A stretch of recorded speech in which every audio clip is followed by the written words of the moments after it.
paling tidak sambil makan bisa mendengarkan obrolan kita pada kesempatan kali ini, gimana kita coba ngobrolin dari buku yang berjudul Yuki Sungai Tak Bermuara. Ini di dalam buku ini dituliskan, diceritakan oleh Haji Nuroji kepada Anung Emil. Awalnya saya ini Pak Haji, apa? Ini buku tadi saya nggak ngerti nih, si Yuki. Saya baca dari depan. Tersebutlah Yuki punya bini namanya si Kiki. Nah, udah mulai satu nih, tanda-tanda nih. Udah Yuki mulai jualan bakso. Wah, tanda kedua nih si Yuki siapa nih, kan? Tanda ketiga, coba meraih sesuatu melalui partai politik bertemu Prabowo. Udah nggak salah, Nuroji si Yuki. Benar apa? Yang dimaksud Yuki ini adalah abang sendiri. Iya, memang niatnya bikin biografi, tapi kita mau beda sedikit formatnya, makanya nggak pakai langsung nama Oji. Ya makanya. Tapi benar Yuki itu kan, ini artinya biografi sebenarnya, cuman dengan dalam bentuk yang berbeda, bercerita seperti kisah cerpen gitu, seperti novel-novel. Lebih menariknya awal saya bilang ini jadi novel, ternyata Yuki Nuroji. Yang menjadi pertanyaan saya pertama adalah Yuki, apa yang latar belakangi Bang Uji sehingga bisa kepikiran pengen bikin buku biografi lah dengan yang berbedanya ini? Pertama, kenapa saya tulis apa dituliskan dalam buku? Mumpung masih ada ingatan, ya. Usia kan makin tambah ya. Saya 9 September ini 60 tahun. Ya. Rasanya mulai hilang itu beberapa ingatan ya. Khawatir makin tua makin banyak memori yang terlupakan, jadi waktunya sudah waktunya untuk direkam. Pertama sih hanya untuk anak cucu saya yang mungkin dia kecil nggak tahu perjalanan hidup saya, kita keluarga. Utamanya sih itu, lebih alangkah mungkin bisa juga kita sharing, berbagi inspirasi kepada keluarga yang lain atau teman-teman lain. Terus soal format, memang dari beberapa tahun lalu saya berencana bikin biografi, tapi belum dapat penulis yang bisa memahami ya, maunya saya. Maunya saya banyak, maunya saya aneh-aneh gitu kan, susah lah nyari. Susah tentang abang belakang tangan. Nah, ini dengan ketemu, nah ini ketemu Bang Anung ini ya baru ngobrol-ngobrol, terus terpancing juga untuk cerita-cerita gitu kan. Ini kebetulan dia setuju dengan cara saya. Kalau saya menulis buku itu nggak bisa diformalkan, ketemu, boleh bahan. Saya kapan aja bisa jadi bahan. Saat kita ngobrol, cara kita atau saat saling sambutan itu bisa jadi bahan buku saya. Bang Anung ini bisa memahami itu lalu menulis. Bahkan tengah malam pun saya mau tidur, tiba-tiba ingat satu bahan, satu pengalaman, satu kenangan. Ya saya tulis saja di WA gitu. Tengah malam jam 1, jam 12 saya kirim ke Bang Anung. Itu jadi tulisan, dan bagusnya dia langsung respon, ditulis lalu kirim balik untuk koreksi dan konfirmasi. Itu yang membuat cepat buku ini terbit, karena proses pengumpulan barangnya secara spontan, tidak formal, kemudian berbagai macam cara, melalui obrolan, melalui kegiatan-kegiatan yang saya lakukan. Saya selalu ya kadang-kadang menceritakan pengalaman-pengalaman saya di saat kecil, saat saya kerja, saat saya usaha, saat saya sebagai anggota dewan itu, sehingga terjadilah bahan ini. Dan formatnya tadi cerpen atau novel, supaya buku itu kalau dilihat judulnya orang tertarik satu judul pun nggak apa-apa dia baca. Ya, boleh lompat sampai ke tengah gitu. Ini bagus nih judulnya. Jadi dia nikmati satu judul. Kalau ibarat sekarang FTP kali ya. Iya. Satu episode nanti. Jadi nikmatilah satu judul. Nggak mesti sampai belakang atau dari depan dulu sampai ke belakang. Boleh. Nggak, intinya sih biografi. Itu aja. Nah, sekarang nih Mas, Bang Anton, kok mau sih ngikutin teman Bang Roji? Apa alasannya sehingga Bang Anton mau? Saya aja yang teman tahunan udah malas banget ngikutin. Kenapa Bang Anton mau? Bilang yang mau ya Bang? Ya, saya mau ngomong kan Bang Roji udah ngomong dulu banyak maunya. Iya. Maunya. Jadi gini ceritanya. Saya terpikir buat biografi Bang Roji karena simpati saya terhadap Bang Roji sebagai seorang pemerhati budaya, praktisi budaya. Kemudian saya coba tawarkan ada satu sebelum ini saya membuat sebuah biografi yang standar sistematis penulisannya, tapi rupanya itu membuat Bang Roji ada sama sekali yang tertarik. Sebelum itu saya pernah membuat novel dan Bang Roji udah baca juga. Tapi rupanya itu yang lebih membuat Bang Roji tertarik. Tapi selama perjalanan itu saya juga belum menemukan bentuknya apa yang Bang Roji mau. Strukturnya, saya datang dengan konsep yang normal, biasa, cerita dari kecil sampai iya biografi umumnya yang sistematis banget. Cuman rupanya bukan itu ini. Nah di bulan Oktober 2021 waktu itu Bang Roji panggil saya, kita ngobrol di warung sini, ngobrol nggak ada apa-apa, maksudnya nggak ada lu datang sini gua mau nulis ini nggak, kita ngobrol panjang lebar ngobrol gitu. Tiba-tiba selesai ngobrol dia bilang, coba deh abang tulis apa yang aku ngobrolin tadi. Itu tes dulu buat saya, yang tes saya tulis saya kirim, nggak ada bentar, tapi beberapa hari kemudian saya diundang lagi datang, ngobrol lagi Bang, tulis lagi. Nah itu jadi sebuah part itu jadi sebuah episode yang seperti dalam video bisa berdiri sendiri.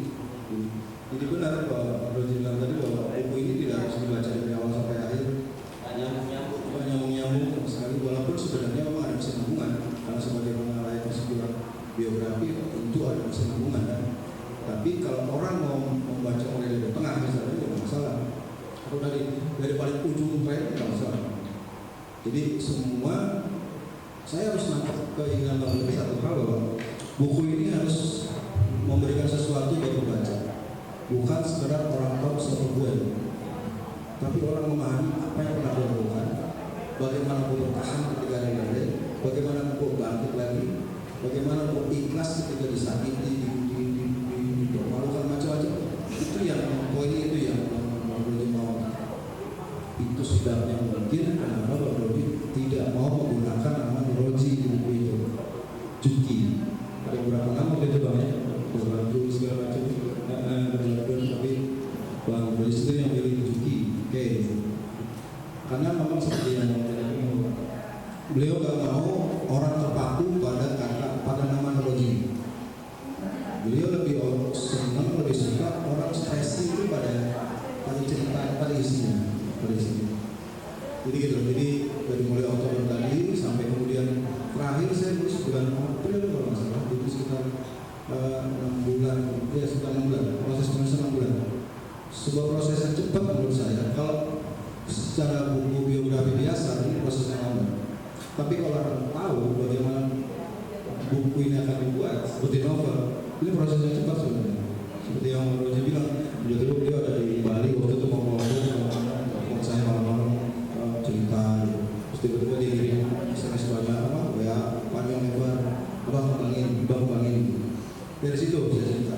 Makanya di buku ini pun bisa kalau ibu sempat baca nanti di rumah akan dilihat ada bawa gaya-gaya novel.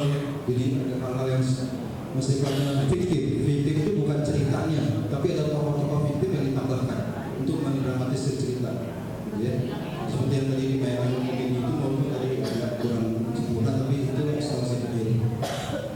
Saya kira itu dulu sementara yang bisa saya gambarkan mengenai informasi. Yang tersulit Bang Hanung dalam mengerjakan buku ini sehingga selesai, apakah itu dari gaya bahasa atau yang tersulit itu untuk memenuhi keinginan Bang Oji? Yang paling tidak saya melihat adalah apa diberi namanya Bang Oji. Bang Oji ini kepengen apa yang sisi kehidupan yang dialami menjadi inspirasi buat para pembaca, kurang lebih gitu Bang. Nah, apa yang tersulit buat Abang ketika menggarap buku ini? Yang tersulit adalah bagaimana saya mendeskripsikan pemikiran Bang Oji tentang sesuatu cerita. Itu yang paling sulit. Kalau soal bahasa segala macam Bang Oji menyerahkan ke saya sebenarnya. Selalu menulis mana buku sampulnya. Ya mungkin karena beliau juga seperti yang tulisan-tulisan saya sebelumnya. Tapi yang paling sulit buat saya adalah memahami, menerjemahkan apa yang ada dalam pikiran beliau ketika beliau menceritakan kepada saya. Cerita itu mungkin pendek, ya sepanjang apa sih kalau orang WA kan, iya sepanjang apa sih. Tapi katakan misalkan ada dikirim WA itu satu sekali kirim, saya langsung berpikir bagaimana saya menulis ini jadi 3 halaman atau 4 halaman. Itu problemnya buat saya, pengembangannya. Tapi juga jangan terlalu lari dari inti cerita. Benar-benar yang lola, dan ketika saya memasukkan tokoh-tokoh fiktif di situ juga harus memang kena nih boleh untuk dia boleh ada tokoh ini, boleh ada tokoh ini nggak apa-apa gitu. Jadi kesulitan saya adalah menerjemahkan, mendeskripsikan apa yang ada dalam pikiran menurutnya. Ya, Bang Oji, kalau Bang Oji tadi kan bilang gue pengen bikin buku ini paling nggak minimal anak cucu gue, anak gue bisa cerita sama anaknya, berarti cucu gue tonggol dulu begini. Ada sisi lain nggak? Mohon maaf, ini tahun politik nih. Ada sisi itu nggak? Paling tidak kan para politisi itu berbagai cara untuk menjaga konstituennya. Ada yang sok bikin yayasan amal, diadu lah pada mencari pemilih. Nah, Abang mungkin selain tadi untuk warisan anak cucu, ini dengan pencitraan Abang untuk nyari lagi nyanyian ini.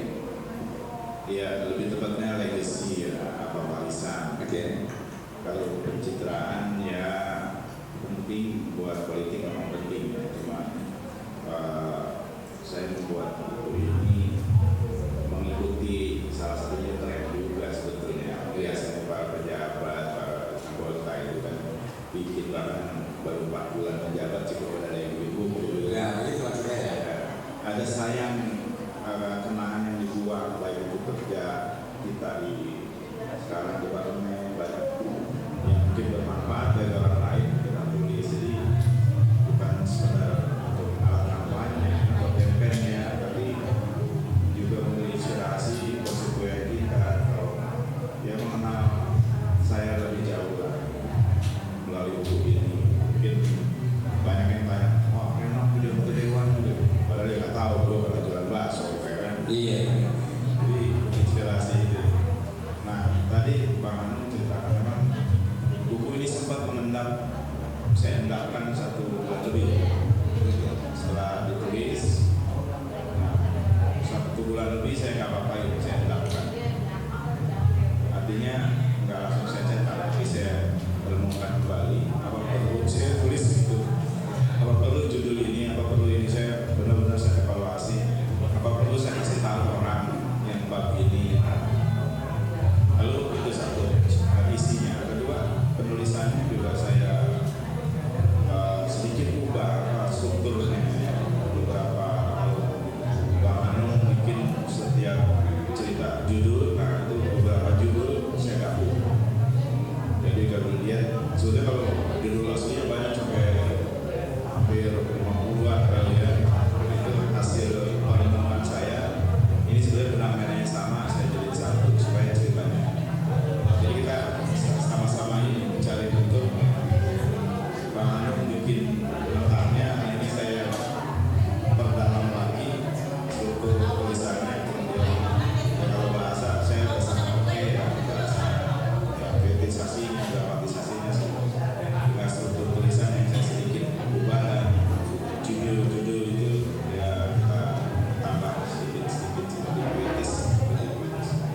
Kenapa harus memilih nama Juki? Kenapa nggak Roji? Kenapa harus Juki? Dan tadi kan Bang Anton bilang pemilihan nama, kenapa nggak harus Roji? Nggak, kata Bang Roji kepengen jangan lihat dari nama, dari isinya menjadi inspirasi. Ada nama-nama Juki Badrun, kenapa harus memilih Juki? Apakah ngefans sama judul lagunya? Amin. Awalnya Badrun, saya di Betawi kurang familiar nama Badrun. Turun begini gak enak ya. Ya, turun orangnya musim Badrun. Ya kenapa jadi? Ya, lebih sering terlintas aja, betul lagu Bang Ben. Yang kedua ada bukunya Bang Andi. Ya. Oh iya. Pokoknya juga nggak selintas. Saya pernah baca juga di memori saya lebih sering. Ya, kebanyakan Juki kalau Betawi itu lebih enak nama panggilan. Gratis? Atau Gratis 105%. 105% lebih. Ya, terjadi. Atau kita berapa banyak Pak? Nah, Cetak sekitar 500. murah banget kalau berapa ekor. Itu belum panas. Kalau kurang ya, pemanasan boleh. Itu cuma baru satu karena itu. Ya Pak, jadi gratis. Bukan. Ini ada yang belum lagi bisa minta kakak masuk atau? Kalau masih ada minta sama panitia. Oke, Saya cetak 500. 500 ya. Saya udah bagi-bagikan ke kantor saya juga rekan-rekan anggota. Siap. Mungkin ada yang mau tanya? Di Sungai Tahul Muara. Panjang. Ada kepanjangan kan? Saya ceritakan ini maknanya perahu kertas ini kan kertas ya, dia lemah. Dia masuk ke sungai, bayangkan di gampang. Ya hancur. Kita manusia ini lemah, dia masuk ke medan kehidupan yang penuh dengan gelombang keras dan sungai belok kanan belok kiri batu, tebing pohon yang putih, tebing yang putih pohon akar. Itu perahu kertas itu. Saya bayangin kalau yang suka berhayal, penulis sudah perahu kertas itu kena air, terombang ambing, makanya di belakang sini tulis. Dia tidak tahu ujungnya di mana sampai. Perahu kertas itu adalah si Juki. Terus benang merahnya kita mengarungi kehidupan itu seperti perahu kertas itu. Walaupun dia lemah, di puisi saya sebut kita harus ikhlaskan ya, dengan kelemahan kita ikhlaskan, pasti Tuhan tolong. Alhamdulillah di ujung cerita ada habis pahit terbit terang, ada cerita itu. Ada satu Bukan istilah ya, habis pahit. Nyablon ada nggak nyablon? Ada. Nyablon langsung ada. Iya. ya, ada. Memang ceritanya nggak semua susah-susahnya, tapi ada senang-senangnya juga dong. Iya. Lebih senang juga. Ada kata abang saya katanya orangnya anti mainstream. Iya. Ada benarnya, ada salahnya juga. Ya, makanya saya tampilkan di situ kan banyak kenangan yang saya lakukan memang di luar kebiasaan umum. Waktu itu pengalaman naik pesawat, yang pesawat itu sebetulnya sudah di warning dan kita turun. Waktu itu saya ke Belanda ya menuju Frankfurt ke Jerman naik KLM. Udah naik semua penumpang ya, tiba-tiba KLM umumkan pesawat tidak berangkat, semua penumpang transit. Nah, saya bertiga tim konyol saya, kebetulan dari majalah Tempo dulu tim konyol saya sebut kenal 3 orang nekat cari tahu pesawat ini kenapa rusaknya apa. Sampai sedetik itu saya dapatlah jawaban dari perusahaan penerbangan, rusaknya karena kehabisan baterai. Baterainya tekor. Jadi mungkin kalau nyala lampu banyak ini kurang nyaman AC-nya gitu. Terus yang saya bingung, tetap pesawat itu berangkat. Saya tanya, pesawatnya tetap berangkat nggak ke Frankfurt? Tetap, kalau gitu kami ikut gitu kan. Ya kan peraturannya harus transit gitu. Akhirnya kita berunding nih 3 orang konyol tadi ya yang ditugasin kantor untuk lihat pameran di sana. pesawat ini jadwal kita berantakan di Jerman.